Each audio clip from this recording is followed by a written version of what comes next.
I first want to tell you a few sentences about my network and where I'm organized. In my presentation, there will be a lot of things which are very common to the actions from Ewa, what she talked about, and after this introduction of the network, I want to give some more general thesis about how to build a campaign. So I'm organized in a network called ausgeCO2hlt. This is a German term for a closed coal mine, and yeah, this makes and this gives a directly picture what we are looking for. So we want to really shut down these coal mines in the Rhineland area, which is the largest coal area in whole Europe, and it's operated by RWE, a big German energy producer. Yeah, and our network is very widespread, so we are a lot of mostly radical activists from all around Germany. And about 3 years ago, we started working in this coal field, and then we said that yeah, we really have to work on this issue of the lignite mines, because lignite is the worst energy, the worst fossil fuel which you can produce energy with. So now I want to continue with my thesis. The first one is a coal field which is rooted for decades in an area can't be stopped by one only a campaign. This is the point which is very different from Ewa and the No Dash for Gas campaign, because fracking is a very new energy source, and lignite is a source of energy which was used for over 100 years in Germany, and they started mining it in very large mines for almost 50 years. And when you look at the plans that they have, they are saying that they want to go on mining until 2050, and the politics are okay with that. So when we started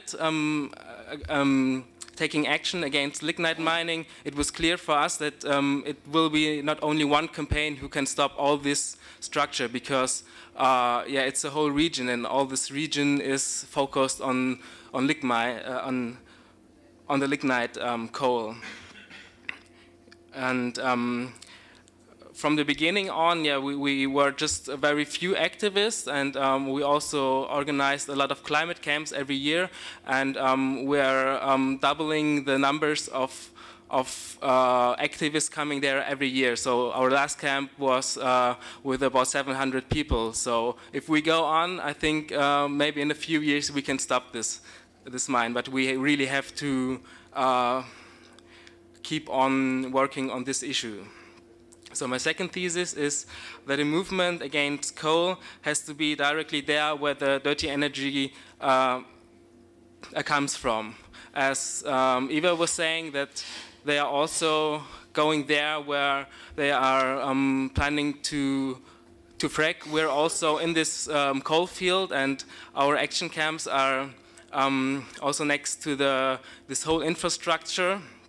And this creates a lot of attention from the media, and then it's possible to show other people what's going on there, because in the last decades, nearly nobody was talking about lignite mining, and nobody was talking about the eviction of the people of the forest who is being cut by RWE. So yeah, it's very important to give this image to more people.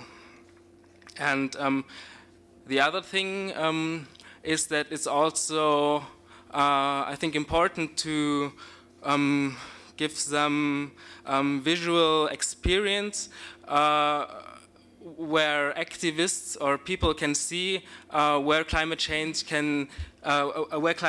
comes from, because the debate on climate change is very abstract and is very scientific, but this problem comes from this real big infrastructures. So yeah, this is our main objective, to build this link between climate change and these minds. So the third thesis is that resistance and empowerment are a key for struggles. ausgeCO2hlt is a grassroots network which works horizontal, the same with our camps. So we have plenaries where everyone can decide where the camp is going to, and I think this is also very important when it comes to a change for the whole society, because when we talk about democracy, it's really needed that everyone can share his opinion and everyone is inside of the making of decisions.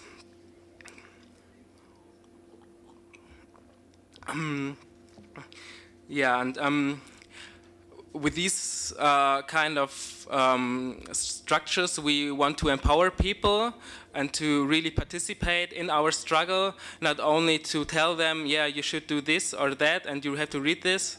We want to really get people into action.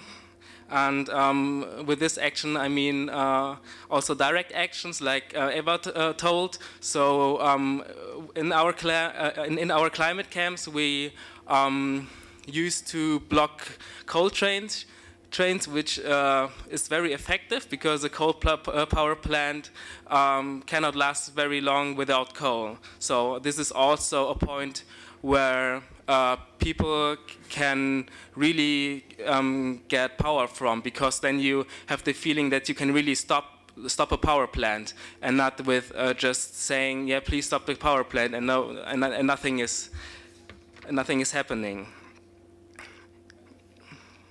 Yeah.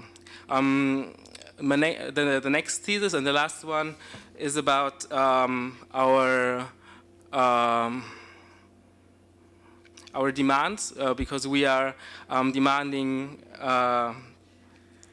for immediate lignite phase out, and I think that these radical demands are very important for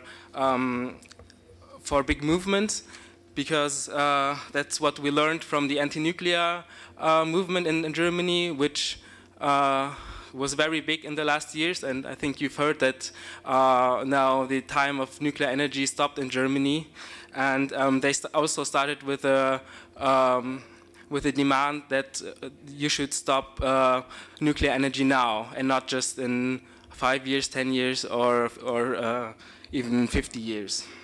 And these radical demands are also important to question the whole structure of the society, and also to question how energy is produced and what are the impacts of the energy production. Because I think we really need radical solutions for these various crises that we were talking here in the last days. And yeah, when it comes to jobs, this is a very difficult question, but I want to end with a sentence that there are no jobs on a dead planet. Thank you.